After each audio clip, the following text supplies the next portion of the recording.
अस्सलाम वालेकुम 10th class. बेटा उम्मीद है आप सब घर में खैरियत से होंगे। 10th फिजिक्स ऑनलाइन लेक्चर जो हमारे चल रहे हैं बेटा, इसमें हमने चैप्टर नंबर 18 डिसाइड किया है, एटॉमिक एंड न्यूक्लियर फिजिक्स। आपके अल्हम्दुलिल्लाह 4 लेक्चर्स हो चुके हैं। ठीक है, आज का आपका लेक्चर है लेक्चर नंबर 5। इसके बाद मजीद आपके कोई 3 लेक्चर्स या पॉसिबली 4 लेक्चर्स आपके रह गए हैं। ठीक है, एक लेक्चर में इजाफा इसलिए कह रहा हूँ क्योंकि कुछ टॉपिक्स बेटा इसमें ऐसे हैं जिनका जिक्र प्रॉपर लेक्चर्स के दौरान में नहीं हुआ। ठीक है, जैसा कि कैरेक्टरिस्टिक्स ऑफ रेडिएशन हैं, उसमें हमने ये पढ़ना है कि हर रेडिएशन की अपनी क्या खासियत है। मज़ीद फिर कुछ ट्रांसम्यूटेशन से रिलेटेड कुछ आपके वहाँ पे डिटेल्स मौजूद हैं, इंटरेस्टिंग फैक्ट्स वहाँ लिखे हुए हैं, उसका भी हम जिक्र करेंगे। ठीक है, लेकिन वो जो लेक्चर होगा ना, उससे रिलेटेड आपके कुछ क्वेश्चंस आपको मैं असाइनमेंट्स के अंदर ही क्लियर कर दूँगा। ठीक है जी, तो बेटा आज का लेक्चर हम स्टार्ट करते हैं। Lecture number 5, radio isotopes and there uses. Radio isotopes और इसके इस्तेमालात। हमने आज रेडियो आइसोटोप की डेफिनेशन पढ़नी है। ठीक है, उसके बाद हमने रेडियो आइसोटोप की जो मैन्युफैक्चरिंग है, जो उसकी प्रोडक्शन है, कि रेडियो आइसोटोप बनाते कैसे हैं, बनता कैसे है। ठीक है, फिर इसके बाद हम यूजेस पढ़ेंगे। ठीक है, टॉपिक होगा हमारा आगे ट्रेसर्स। मेडिकल ट्रीटमेंट में हम रेडियो आइसोटोप्स को कैसे लेके चलते हैं। कार्बन डेटिंग बहुत इंटरेस्टिंग एक टॉपिक है। ठीक है, फिर कुछ कांस्टेंट वैल्यूज पढ़ेंगे और हम अपने टॉपिक को क्लियर करेंगे। अच्छा बेटा, मैं एक चीज आपको बताता चलूं कि ये जो आपका आज का लेक्चर है, लेक्चर नंबर 5, इस लेक्चर में आपने व्हाइट बोर्ड वर्क पर बहुत ख्याल करना है। ठीक है, क्योंकि ये क्वेश्चन आपका दरमियान से short question point of view से भी पूछा जा सकता है कि जी बताएं कि ये रेडियो आइसोटोप्स क्या होते हैं, इसकी एग्जांपल दीजिए। ठीक है, इसी तरीके से what are the uses of radio isotopes और डिफाइन ट्रेसर्स, और मेडिकल ट्रीटमेंट में रेडियो आइसोटोप्स कहाँ इस्तेमाल होता है, कौन सा रेडियो आइसोटोप हम यूज करते हैं, कार्बन डेटिंग की डेफिनेशन आ सकती है। तो short question point of view से आपने इसको लेकर चलना है। अच्छा, लेकिन अगर ये लॉन्ग क्वेश्चन आ जाता है, ठीक है, अगर ये लॉन्ग क्वेश्चन आ जाता है तो आपने लेक्चर को 1-2 दफा सुनने के बाद अपने टेक्स्ट बुक की रीडिंग करनी है अच्छे तरीके से। ठीक है, जब आप रीडिंग कर रहे होंगे तो बेटा आपने खुद उसको अंडरलाइन करना है, जो इंपॉर्टेंट लाइंस हैं। मतलब ये आपका जो टॉपिक है ये मैक्सिमम 4 मार्क्स का पूछा जा सकता है, यानी कि define radio isotopes and explain it as a tracer. अगर ट्रेसर के बारे में हो, मेडिकल ट्रीटमेंट के बारे में हो, ठीक है, तो ये आपका एक टॉपिक हो सकता है। मतलब ये काफी लेंथी टॉपिक है, तो 4 मार्क्स का ये बहुत ही डिफाइन करके पूछा जाता है। लेकिन आपने क्या करना है, आपने रीडिंग अच्छे तरीके से करनी है ताकि दरमियान में जो यूजेस लिखे हुए हैं, जैसे कि मैंने यहाँ पे कुछ हाईलाइट कर दिए, radio isotope iodine 131, similarly phosphorus 32, इसका एग्रीकल्चर में भी यूज आ जाता है और आगे भी इसका जिक्र आएगा। ठीक है, तो आपके शॉर्ट क्वेश्चन साथ साथ क्लियर हो जाएंगे। ठीक है, ये मैं लॉन्ग क्वेश्चन के तौर पे तो आपको असाइनमेंट में नहीं दूंगा, लेकिन शॉर्ट क्वेश्चन में आपको मैं लाजमी क्लियर कर दूंगा। बहुत इंटरेस्टिंग टॉपिक है। रेडियो आइसोटोप के बारे में थोड़ा सा आपको बताता चलूं, यही वो तरीकाकार है जिससे आर्टिफिशियल तरीकाकार से कुछ न्यू एलिमेंट्स बनाए गए थे और फिर उन्हें पीरियोडिक टेबल में जगह दी गई थी।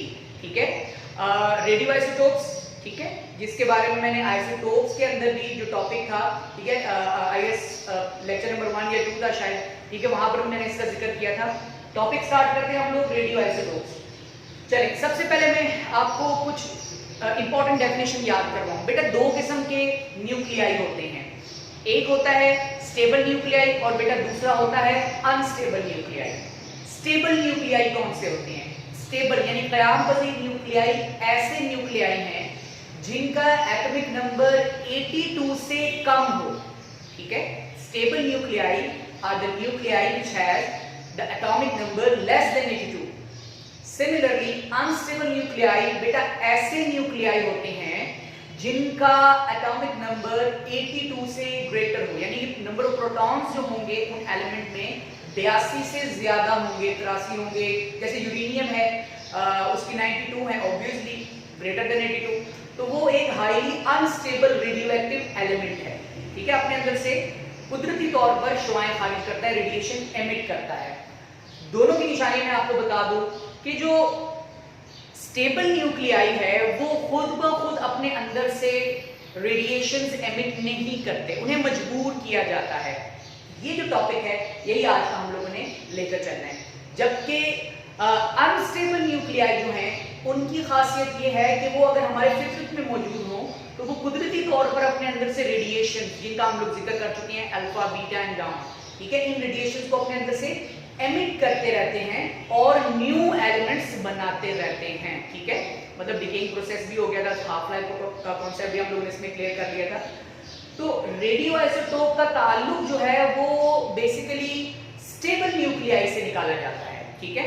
अब रेडियो आइसोटोप में हम करते क्या है, क्या जिक्र करते हैं? सबसे पहले तो बेटा डेफिनेशन देखिए आप, ठीक है, the stable and non radioactive elements, ठीक है, और से देखें, मैंने दोबारा आपको बताया, the stable and non radioactive elements, जिसका अभी हम लोग जिक्र कर रहे थे, जिनका एटॉमिक नंबर 82 से कम हो, can be changed into radioactive elements, उन्हें हम रेडियोएक्टिव एलिमेंट में चेंज कर सकते हैं by bombarding them with protons, neutrons और अल्फा पार्टिकल्स। मतलब आप उन्हें मजबूर कर सकते हैं स्टेबल न्यूक्लियाई को कि वो भी रेडियोएक्टिव एलिमेंट की प्रॉपर्टी गेन कर ले। कैसे? कि अगर आप उस पर प्रोटॉन, न्यूट्रॉन या अल्फा पार्टिकल की बम्बार्डमेंट करें, मतलब आपने उनके न्यूक्लियाई पर, आपने स्टेबल एलिमेंट के न्यूक्लियाई पर प्रोटॉन, न्यूट्रॉन या फिर अल्फा पार्टिकल की बम्बार्डमेंट करनी है। अब वो होगा क्या? जब वो न्यूक्लियस उन पार्टिकल्स को एब्जॉर्ब करेगा तो उसकी प्रॉपर्टी बेटा चेंज हो जाएगी। ये एक न्यूक्लियर रिएक्शन है, जिस तरह आप लोग केमिस्ट्री में केमिकल रिएक्शंस पढ़ते हैं, ठीक है, ये बिल्कुल उससे मुख्तलिफ है, मुनफरिद है, ठीक है। अच्छा, अब होगा क्या? Such artificially produced radioactive elements are called radioactive isotopes or radioisotopes। इस तरीकाकार से, इस मसनूई तरीकाकार से जो एलिमेंट्स बनते हैं उनकी खासियत बिल्कुल रेडियोएक्टिव एलिमेंट वाली होती है, ठीक है, उनकी खासियत बिल्कुल रेडियोएक्टिव एलिमेंट वाली होती है, यानी कि वो अपने अंदर से रेडिएशंस को एमिट करते रहते हैं। अच्छा, इसके बाद देखिए, अब आप सोचेंगे सर हम ऐसा करते क्यों हैं? देखिए, जब एलिमेंट्स डिस्कवर हो रहे थे तो वहां पे यही वो तरीकाकार इख्तियार किया गया था कि न्यू एलिमेंट्स बनाए जाएं और उन्हें प्रॉपर अपनी प्रॉपर्टीज के लिहाज से, फीचर्स के लिहाज से, ठीक है, हम पीरियोडिक टेबल के अंदर प्रॉपर एक उनकी प्लेसिंग कर सकें, ठीक है, उनकी क्लासिफिकेशन कर सकें। ठीक हो गया, ये तो थी बेटा आपकी डेफिनेशन। अब हम इसकी प्रोडक्शन के बारे में बात करते हैं, ठीक है। दो इक्वेशंस हैं, मतलब दो एग्जांपल्स दी हुई है यहाँ पे आपको, न्यूक्लियर रिएक्शंस हैं। जरा गौर से देखें, ये आपके पास एक स्टेबल सोडियम है, स्टेबल सोडियम न्यूक्लियाई, जिसका एटॉमिक मास है 23 और एटॉमिक नंबर है 11, ठीक है। जब आप इस स्टेबल न्यूक्लियाई, अभी इस वक्त ये रेडियोएक्टिव नहीं है, मतलब अपने अंदर से शुआएं खारिज नहीं कर रहा, ठीक है, ये बहुत ही एक बुनियादी किस्म का आपके पास एलिमेंट है, ठीक है। सॉरी, सोडियम कह रहा था मैं, नाइट्रोजन, ठीक है। तो ये जो आपके पास एलिमेंट है, ठीक है, यहाँ पे लिखा हुआ है स्टेबल सोडियम Na आएगा यहाँ पे। अच्छा, अब आपने क्या किया, आपने इस स्टेबल सोडियम पर आपने न्यूट्रॉन की बम्बार्डमेंट की, ठीक है, आपने इस स्टेबल सोडियम पर न्यूट्रॉन की बम्बार्डमेंट की, इसके न्यूक्लियस पर न्यूट्रॉन की बम्बार्डमेंट की। सोडियम का न्यूक्लियस इस न्यूट्रॉन को एब्जॉर्ब करेगा। अब होगा क्या, देखिए जरा गौर से देखिए, जब आप न्यूक्लियर ट्रांसम्यूटेशन रिएक्शन को, अगर आपको याद हो, वहां पर मैंने आपको बताया था कि आमतौर पर एटॉमिक मैसेज ऐड हो जाते हैं और एटॉमिक नंबर भी ऐड हो जाते हैं, ठीक है। फिर देखा जाता है कि कौन सा एलिमेंट पॉसिबली बन सकता है। अब जब ये न्यूट्रॉन इस सोडियम के न्यूक्लियस में इन होगा तो इसके एटॉमिक मास में इजाफा हो जाएगा। पहले 23 था, ठीक है, और इसमें +1 होने के बाद ये हो जाएगा 24। अब अगर आप इसका एटॉमिक नंबर देखें, ठीक है, इसका चार्ज देखें तो ये 0 होता है न्यूट्रॉन पर, तो इसका atomic number as it is रहेगा। क्लियर हो गया जी आपको? और इसके साथ इजाफी तौर पर गामा रेडिएशंस एमिट होंगी, ठीक है, गामा रेडिएशंस इसके साथ एमिट होंगी, जिनकी वेवलेंथ बहुत कम होती है, फास्ट मूविंग फोटॉन्स होते हैं, जिसका जिक्र हम लोग ऑलरेडी पेनिट्रेटिंग एबिलिटी और एनालिसिबिलिटी में भी कर चुके हैं, ठीक है। इसकी कैरेक्टरिस्टिक्स के बारे में एक लेक्चर है आपका जी। अब हम नेक्स्ट उसके ऊपर आ जाते हैं, bombardment of alpha on stable aluminium. अब हम क्या करेंगे, अब हम स्टेबल एल्यूमिनियम पर अल्फा पार्टिकल की बम्बार्डमेंट करेंगे। गौर से देखें, ये है कि अल्फा पार्टिकल, आपको याद होगा मैंने आपको बताया था कि अल्फा रेडिएशंस की प्रॉपर्टी हीलियम की तरह की होती है, ठीक है। तो हम उसको कंसीडर करते हैं कि आपके पास ये एक अल्फा रेडिएशन या अल्फा पार्टिकल है जो कि एब्जॉर्ब हो रहा है स्टेबल एल्यूमिनियम के न्यूक्लियस में, ठीक है। स्टेबल एल्यूमिनियम जो इस वक्त रेडियोएक्टिव नहीं है, जब ये इस अल्फा को अपने न्यूक्लियस में एब्जॉर्ब करेगा तो क्या बनेगा, देखिए अब एब्जॉर्प्शन के बाद एल्यूमिनियम इस अल्फा रेडिएशन को जब एब्जॉर्ब करेगा तो करीब करीब कौन सा इजीली एलिमेंट बन सकता है, जरा गौर से देखिए। अब बेटा बन जाएगा यहाँ पर फास्फोरस। अब ये कैसे बनेगा, और साथ में एक न्यूट्रॉन पार्टिकल एमिट भी होगा, खारिज भी होगा। जरा गौर से देखें, ये है एटॉमिक मास 27, इसका एटॉमिक मास है 4। तो बेटा जब हम इसको ऐड करते हैं तो ये बन जाता है आपके पास 31, ठीक है। तो ऐसा कोई एलिमेंट नहीं बनता, इस वजह से हम करीब एक एलिमेंट की बात करते हैं, फास्फोरस 30, जबकि यही वो जो डिफरेंस आ रहा है एक पार्टिकल का, एक न्यूट्रॉन का, वही न्यूट्रॉन लिबरेट होगा, खारिज होगा, ठीक है। और जब आप इसके एटॉमिक नंबर का जिक्र करें, ये है बेटा 2 और ये 13, 2 + 13, इसका एटॉमिक नंबर बन जाएगा 15। तो एल्यूमिनियम, स्टेबल एल्यूमिनियम जब अपने अंदर अल्फा रेडिएशन को, अल्फा पार्टिकल को अपने न्यूक्लियस में एब्जॉर्ब करता है तो बेटा याद रहे कि वो एक फास्फोरस न्यूक्लियाई बनाता है जिसका एटॉमिक मास है 30 और एटॉमिक नंबर है 15। साथ में एक न्यूट्रॉन का खारिज भी होना होता है यहाँ पे। तो ये था बेटा कि आपकी प्रोडक्शन और डेफिनेशन के बारे में जिक्र। अब हम इसके यूजेस की बात करते हैं, ठीक है। बहुत आसान है, कोई मुश्किल नहीं है, ठीक है। आपने जब इसको लेक्चर को 2 या 3 दफा सुन लेना है और उसके बाद बुक की रीडिंग करनी है, ठीक है। अच्छा, अब ये होता ही है कि जब आप वीडियो ले रहे हो, जब आप वीडियो गौर से सुन रहे हो, आप प्रॉपर हैंड फ्री लगाएं, ठीक है। आप प्रॉपर सिस्टम ऑन करें, क्योंकि ये नॉइज रिडक्शन वगैरह भी होती है, लेकिन आप प्रॉपर अपने इंस्ट्रूमेंट्स को यूज करें, अपने डिवाइसेस को यूज करें। तो आपने जितना हिस्सा पढ़ लिया होगा आप साथ ही उसकी रीडिंग भी कर लें, ठीक है। आप वीडियो को पॉज करें और फिर उसकी रीडिंग करें अपनी टेक्स्ट बुक में से। फिर देखें कि कोई चीज अगर आपको प्रॉब्लम है तो अपनी डायरी में वो तमाम क्वेश्चंस कि सर ये कैसा था, वो कैसा था। तो जब हम थ्योरी स्टार्ट करेंगे, आपकी हर ट्यूसडे को थ्योरी होती है फिजिक्स की, ठीक है। तो वहां पर मैं ऑनलाइन लेक्चर के अंदर डायरेक्ट आपको आपके तमाम क्वेश्चंस क्लियर कर दूंगा। यूजेस की बात करते हैं। अब ये जो आर्टिफिशियल वे में जो रेडियोएक्टिव आइसोटोप्स बने हैं जिनकी प्रॉपर्टी, अब ये वो रेडियोएक्टिव आइसोटोप्स है, ये है जी सोडियम रेडियोएक्टिव आइसोटोप्स और ये है फास्फोरस रेडियोएक्टिव आइसोटोप्स, ठीक है। सोडियम रेडियोएक्टिव आइसोटोप्स और फास्फोरस रेडियोएक्टिव आइसोटोप, इनकी प्रॉपर्टी एक नॉर्मल रेडियोएक्टिव एलिमेंट जैसी होती है, अपने अंदर से शुआएं खारिज करते हैं। इनके बहुत ज्यादा इस्तेमालात हैं, ठीक है, बहुत ज्यादा फायदे हैं इनके जी। हम तो कहाँ यूज करते हैं बेटा इसको, एज अ मेडिसिन में, ठीक है। मेडिसिन फील्ड में हम इसको यूज करते हैं, इंडस्ट्रियल फील्ड में, ठीक है। सिमिलरली एग्रीकल्चरल फील्ड में भी हम इसको यूज करते हैं, एज अ ट्रेसर भी यूज करते हैं, मेडिकल ट्रीटमेंट के तौर पर भी, और कार्बन डेटिंग में भी इसका जिक्र आता है जी। स्टार्ट करते हैं। मेडिसिन में आमतौर पर हम आयोडीन 131 थायराइड ग्लैंड, हमारे जिस्म के अंदर डिफरेंट ग्लैंड्स होते हैं, ठीक है। हमारे ग्लैंड सिस्टम है, thyroid gland, pituitary gland, pancreas और मुख्तलिफ किस्म के जो आपके ग्लैंड है, ठीक है, गोनेड्स वगैरह। तो ये तमाम कॉन्सेप्ट जो है उसके अंदर खास तौर पर एक ग्लैंड, थायराइड ग्लैंड के फंक्शन, मतलब उसके लिए आयोडीन का होना बहुत जरूरी है स्पेसिफिक मिकदार में, ठीक है। इसकी कमी की वजह से जो आपकी डिजीज है वो आपको हो सकती है।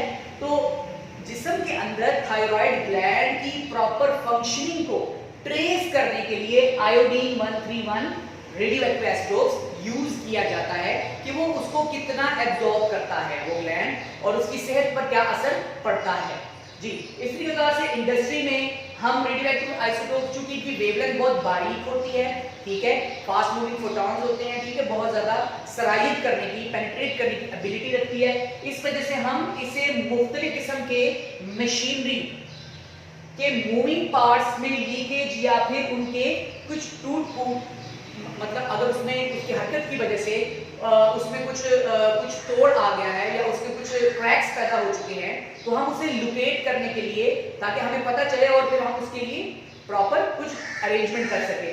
इसके साथ साथ अंडरग्राउंड पाइप्स में अगर कोई किसी किस्म की लीकेज है, तो उस लीकेज को डिटेक्ट करने के लिए, लोकेट करने के लिए भी हम रेडियो एक्टिव आइसोटोप्स यूज करते हैं। जी, एग्रीकल्चर फील्ड में फास्फोरस 32 का रोल बहुत इंपॉर्टेंट है। इसके अलावा नाइट्रोजन का रोल भी बहुत इंपॉर्टेंट है, बहुत इंटरेस्टिंग है वो भी, ठीक है। फास्फोरस 32 ये एक ऐसा एलिमेंट है, रेडियोएक्टिव एलिमेंट है, जो कि प्लांट की ग्रोथ के लिए बहुत इंपॉर्टेंट रोल, बहुत ही की रोल अदा करता है, ठीक है।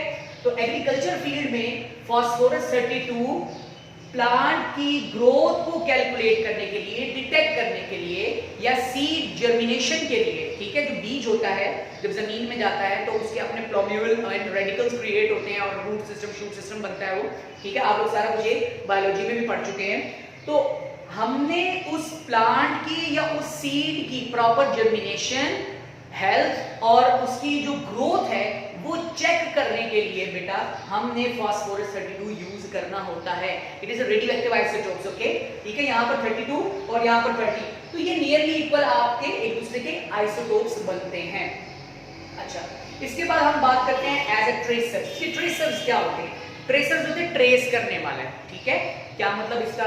देखिए, ट्रेस करने का मतलब ये हो गया कि किसी फंक्शन को चेक करना, मतलब एक ट्रबल शूटिंग हो रही है, एक काम हो रहा है, तो एक ऐसा सिस्टम हो जो कि उनके तमाम ड्यूटीज, जो हर एक अपना एक फ्लो है, उस फ्लो को चेक करना कि आया कि वो फ्लो ठीक है या नहीं है। फॉर एग्जांपल, हमारे जिस्म के अंदर मेटाबॉलिज्म रिएक्शंस होते हैं, ठीक है, एनाबॉलिज्म एंड कैटाबॉलिज्म, ये रिएक्शंस होते हैं जिसमें हमारी डाइजेशन का जिक्र आता है, ठीक है, फैट्स का जिक्र आता है। तो हमारे जिस्म के अंदर जो मेटाबॉलिज्म रिएक्शंस हैं, केमिकल रिएक्शंस हैं, उन्हें प्रॉपर चेक करना कि आया कि जो इंटरनल वाइटल ऑर्गन्स हैं वो एक्यूरेटली काम कर रहे हैं कि नहीं कर रहे। इस मकसद के लिए, ना सिर्फ इस मकसद के लिए, बल्कि हम इसे इंडस्ट्री में भी और एग्रीकल्चर में भी, अब ये जो मैंने आपको दो जिक्र किए हैं, ये बेसिकली एज ए ट्रेसर दिए, ये तीनों, ठीक है, एज ए ट्रेसर कि चेक करने वाला ऐसा केमिकल कंपाउंड। अब उसने चेक क्या करना है कि कोई फंक्शन प्रॉपर हो रहा है या नहीं हो रहा। जी, रेडियोएक्टिव ट्रेसेस की बात करते हैं। सबसे पहले डेफिनेशन देखिए आप, radioactive traces are chemical compounds containing some quantity of radioisotopes. ऐसे केमिकल कंपाउंड है बेटा जिसके अंदर कुछ रेडियोआइसोटोप्स की मिकदार होती है। It can be used to explore the metabolism of chemical reactions inside the human body, animals और प्लांट्स, ठीक है।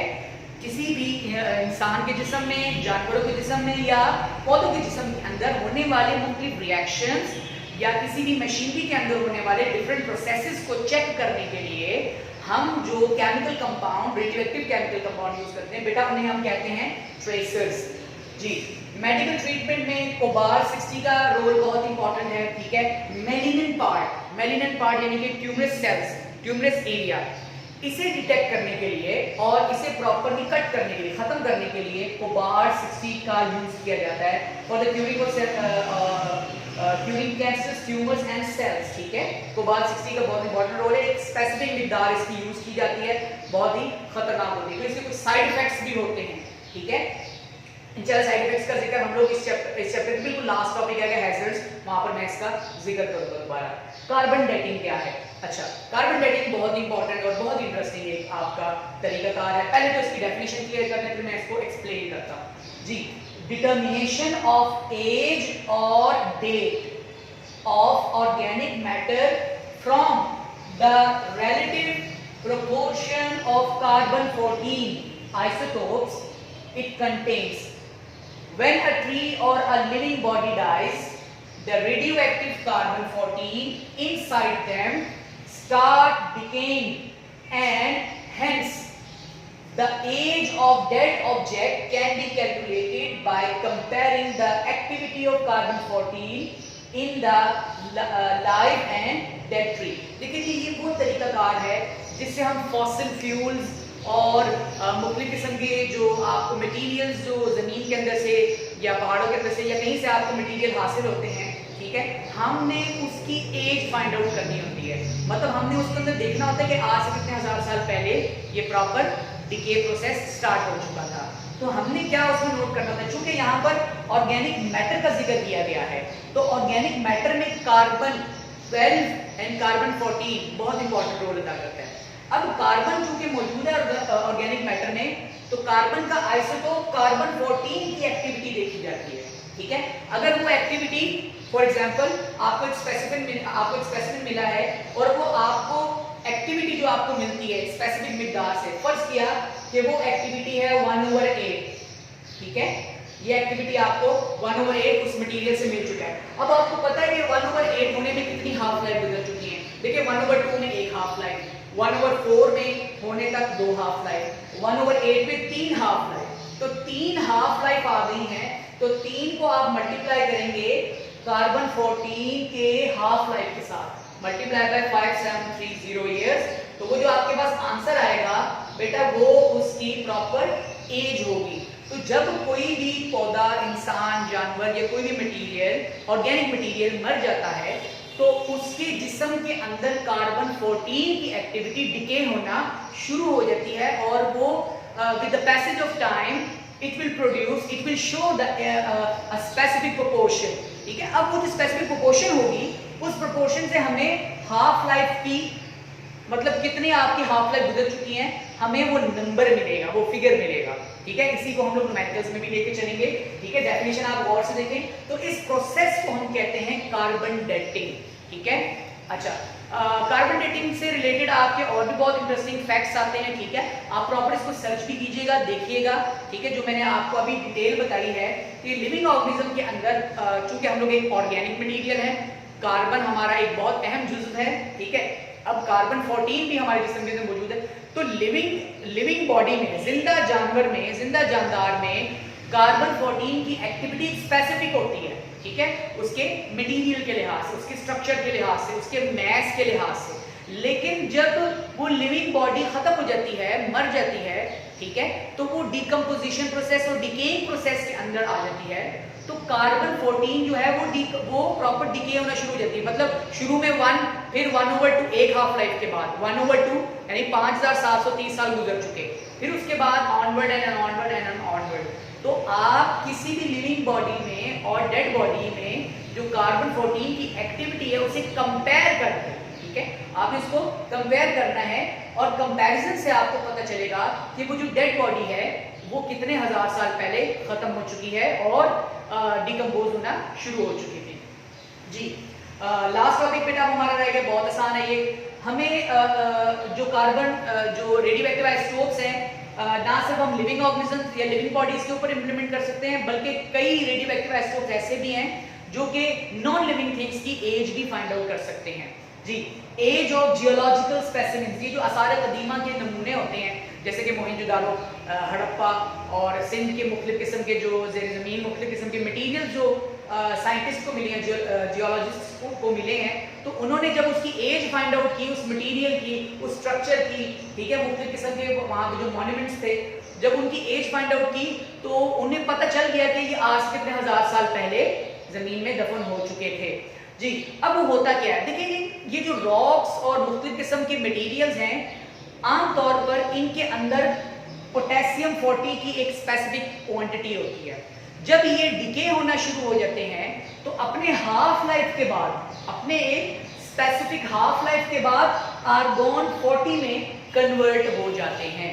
तो जब आपको कोई भी ये जियोलॉजिकल स्पेसिमेन मिलता है तो आप उसके अंदर कार्बन 40 और आर्गॉन 40 की एक्टिविटी को कंपेयर करते हैं, जिससे आपको नंबर ऑफ हाफ लाइफ का पता चलता रहेगा। जैसे जैसे ये रिएक्शन आगे बढ़ता जाएगा, ये डिकेइंग प्रोसेस आगे बढ़ता जाएगा, न्यू एलिमेंट्स बनते जाएंगे और आपको एक फर्क नजर आएगा, ठीक है। तो ये था बेटा आज का आपका लेक्चर, जिसमें हमने रेडियोआइसोटोप के बारे में पढ़ा, डेफिनेशन क्लियर की, फिर हमने उसकी जो इंपॉर्टेंट एग्जांपल न्यूक्लियर रिएक्शन हम लोगों ने क्लियर की, और हम लोगों ने पढ़ा कि हम आर्टिफिशियल वे में मसनूई तरीक़ाकार से कैसे रेडियो आइसोटोप्स बना सकते हैं।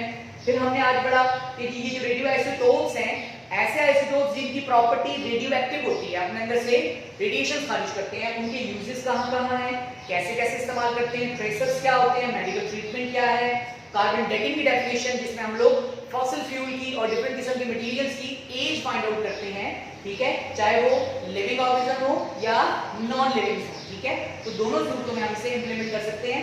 अगर तो वो ऑर्गेनिक मैटर है तो कार्बन 14 इस्तेमाल में आएगा आमतौर पर, ठीक है, जबकि जियोलॉजिकल स्पेसिमेन के लिए हम पोटेशियम 40 और आर्गन 40 को आपस में कंपेयर करते हैं। ये इसकी हाफ लाइफ लिखी हुई है, बहुत इंपॉर्टेंट बेटा, ये एमसीक्यूज है। बाकी आप लेक्चर को बार बार देखें, ना सिर्फ इस लेक्चर को देखें बल्कि आप इन्हें कंपेयर करें प्रीवियस लेक्चर्स के साथ भी, ताकि आपकी जितनी भी कंफ्यूजन है वो बेटा साथ साथ क्लियर हो। एक चीज मैं आपको और बता दूं कि जो हाफ लाइफ का लेक्चर था बेटा, वो हाफ लाइफ टॉपिक जो हमने क्लियर किया था, आईएएस लेक्चर नंबर 3 था, शायद ये लेक्चर 4 था, तो वो टॉपिक आपने न्यूमेरिकल्स समझने के लिए या न्यूमेरिकल्स अटेम्प्ट करने के लिए एक दफा दोबारा लेने हैं, ठीक है। वीडियोस आपकी अपलोडेड हो जाएंगी जल्द से जल्द, आप इन वीडियोस को गौर से देखें, ठीक है। मजीद आप इनके प्लीज अपने अपने पास भी नोट्स बनाएं। जिन स्टूडेंट्स ने जो स्टूडेंट्स वीडियोस देख रहे हैं लेकिन असाइनमेंट्स कलेक्ट नहीं की, बेटा ऐसा ना करें, आप असाइनमेंट्स फौरन अपने अपने स्कूल से कलेक्ट करें, ठीक है। और ये वीडियो आपके लिए काफी कारआमद होंगी कि उन असाइनमेंट्स को सॉल्व करने के लिए। 10 जून से आपके प्रॉपरली पेपर भी स्टार्ट होने लगे हैं, ठीक है, जिसमें आपका 2 चैप्टर्स दे दिए, चैप्टर 11 और चैप्टर 16। तो आपके एमसीक्यूज पॉइंट ऑफ व्यू से वो असेसमेंट होगी। तो जब हम नेक्स्ट असेसमेंट की तरफ जाएंगे तो यही वीडियोस और इसके साथ एक और लेक्चर जो है, एक और चैप्टर जो है, वो भी काफी आपके लिए हेल्पफुल होगा। Thank you very much.